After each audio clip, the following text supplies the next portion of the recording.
wa Jamhuri ya Muungano wa Tanzania Dr. Jakaya Mrisho Kikwete amesema mbali na mapungufu yaliyopo hivi sasa, lakini anajivunia kuwa hatua nyingi zinazoweza kuchukuliwa katika mapambano dhidi ya ujinga tangu kupatikana kwa uhuru. Rais Kikwete amesema hayo leo asubuhi katika maadhimisho ya miaka 50 ya Chuo Kikuu cha Dar es Salaam iliyofanyika katika ukumbi wa Nkrumah ulioko maeneo ya Chuo Kikuu Dar es Salaam. Amesema mpaka sasa 97% ya watoto wameweza kwenda shule, tofauti na miaka 50 iliyopita ambapo kulikuwa na 2% tu ya watoto walijiunga na masomo.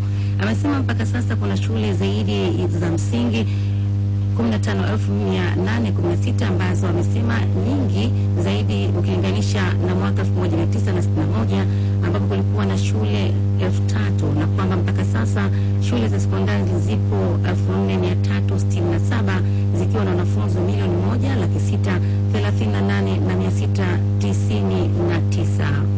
Hata hivyo, amebainisha kuwa Chuo Kikuu cha Dar es Salaam kilikuwa cha pekee wakati nchi inajipatia uhuru wake, lakini kwa sasa kuna vyuo vikuu na taasisi za elimu vipatavyo 40.